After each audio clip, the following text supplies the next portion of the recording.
E aí, pessoal, tudo bem? A aula de hoje será sobre limites infinitos. Bem, vamos lá. Encontre o limite de 1 sobre x ao quadrado, se existir, quando x tende a zero. Bem, à medida que x vai tendendo a zero, tanto pela direita quanto pela esquerda, ou seja, por valores menores que zero e maiores que zero, vemos, como demonstrado aqui na tabela ao lado, que cada vez o valor vai se tornando maior, vai se tornando cada vez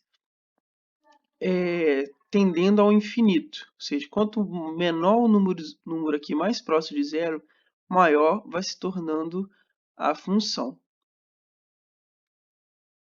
E, de fato, a partir do gráfico da função 1 sobre x ao quadrado, que é esse gráfico aqui, vemos que à medida que a função vai se aproximando de zero, tanto pela esquerda quanto pela direita, os valores vão se tornando cada vez maiores. Então, vemos que a função pode se tornar arbitrariamente grande ao tornarmos o valor de x suficientemente próximo de zero. E assim, os valores f de x não tendem a um número, porque cada vez vão se tornando maiores, ou seja, eles vão tendendo ao infinito. Ou seja, um número realmente muito grande, que não dá para mensurar, porque cada vez vai se tornando maior. Portanto, como ele não se aproxima a um número, ele não existe dessa função, quando x tende a zero. Porém, para indicar o tipo de comportamento exibido anteriormente, usamos a notação que o limite de 1 sobre x ao quadrado, quando x tende a zero, é igual ao infinito. Isso não significa que consideramos infinito como um número, tampouco significa que o limite existe. Expressa simplesmente uma maneira particular de não existência de limite, nesse caso aqui do 1 sobre x ao quadrado. Pode ser tão grande quanto quisermos, tornando x suficientemente perto de zero. Então, quando temos essa notação aqui do limite de uma função, quando x tende a zero, que é igual ao infinito, não quer dizer que não consideramos infinito o número e nem que esse limite exista, pois conforme x está tendendo a zero, ele não se aproxima de nenhum número, o limite não existe. Mas mesmo assim usamos essa notação para expressar isso que foi falado aqui. Bem, e o que usamos para geralmente representar simbolicamente o que foi falado é isso daqui. O limite de f de x quando x tende a A é igual a infinito, para indicar que os valores de f de x tendem a se tornar cada vez maiores ou a crescer ilimitadamente à medida que x se torna cada vez mais próximo de A. O mesmo vale para quando a função está tendendo ao infinito, porém a números negativos. Podemos expressar a mesma coisa. Tipo assim, é tão válido quanto o exemplo anteriormente. Como nesse exemplo aqui dessa função, a função, tanto pela esquerda quanto pela direita, está tendendo ao infinito, porém em valores negativos. Aí, fazemos o seguinte. Seja f definido em ambos os lados de A, exceto possivelmente no próprio A, então o limite de f de x, quando x tende a A, é igual a menos infinito, que é para mostrar que são valores negativos infinitamente. Ou seja, números absolutos são muito grandes, infinitos, porém os seus valores são negativos. Como foi falado aqui, ao tornarmos x suficientemente próximos de A, mas não igual a A. O limite anterior pode ser lido das seguintes formas. O limite de f de x quando x tende a A é menos infinito, ou f de x decresce ilimitadamente quando x tende a A. Como exemplo temos o limite de menos 1 sobre x ao quadrado quando x tende a A é igual a menos infinito.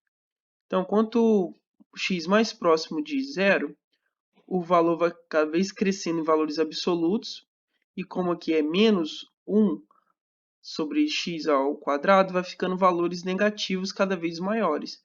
Então, podemos dizer que essa função aqui é igual a menos infinito. E definições similares podem ser dadas no caso de limites laterais, tanto pela esquerda, ou seja, x tendendo a pela esquerda ou pela direita, também eles podem tender a mais infinito ou menos infinito. Lembrando que x tendendo a pela esquerda, ou seja, o a e o menos in, significa considerar somente os valores de x menores que a, ao passo que x tendendo a pela direita significa considerar somente x maior que a, como nos exemplos a seguir. Aqui, no caso, o x está tendendo a pela esquerda e o limite desse f de x é mais infinito. Ou seja, nós estamos analisando os valores de x menores que a, ou seja, pela esquerda, e vemos que a função tende a mais infinito. Aqui analisamos os valores de x maiores que a, ou seja, pela direita, e vemos que conforme vai se aproximando de a, ele também vai tendendo ao infinito. Nesse outro exemplo aqui, já analisamos o x pela esquerda, ou seja, valores menores que a, e ele já vai tendendo a menos infinito. E aqui, valores pela direita, ou seja, valores maiores que a, e ele também vai tendendo a menos infinito. A reta x é igual a A é chamada assíntota vertical da curva y igual a f de x, se pelo menos uma das seguintes condições estiver satisfeita, ou seja, o limite de f de x quando x tende a igual ao infinito, ou igual a menos infinito, ou também qualquer, pela esquerda ou pela direita, está tendendo a mais ou menos infinito. E o que seria essa assíntota? É essa reta aqui, que analisamos que a função ela cada vez vai se aproximando dessa reta, mas ela nunca, digamos assim, encosta, ela nunca atinge esse valor que é os valores aqui dessa reta, que é o valor de A. Aqui, por exemplo, o eixo y é uma assíntota vertical da curva y igual a 1x ao quadrado, pois o limite de 1x ao quadrado, quando x tende a zero, é igual ao infinito. Nas imagens abaixo, a reta x igual a é uma assíntota vertical em cada um dos 4 casos considerados. Em geral, o conhecimento de assíntotas verticais é muito útil no esboço de gráficos. Por quê? Porque quando sabemos qual é a assíntota, a gente faz o gráfico da função cada vez se aproximando dessa reta, porém a gente faz com que essa função nunca encoste nessa reta. Ou seja, a gente sabe que por mais que essa função se aproxime da reta, ou seja, da assíntota, nesse caso aqui uma assíntota vertical, essa função nunca vai chegar ao valor dessa reta, que é o valor quando x é igual a A. E foi isso, pessoal, a aula de hoje, de limites infinitos. Aí eu falei um pouco também sobre a assíntota vertical, né? Eu peço que vocês se inscrevam aqui no canal do YouTube, no AVA, no curso de cálculo. Tentem fazer os exercícios. Qualquer dúvida, mande mensagem no Instagram, nos e-mails dos monitores, que esse aqui é os contatos do Instagram da monitoria. O meu e-mail, mateuspilro@gmail.com, e da Maiara, que é maicamila@hotmail.com. E a referência que eu usei para fazer essa aula foi o livro de cálculo do James Stewart, 7ª edição, volume 1. E é isso, pessoal. Espero que vocês tenham essa aula tenha sido bem didática e vocês tenham aprendido bastante.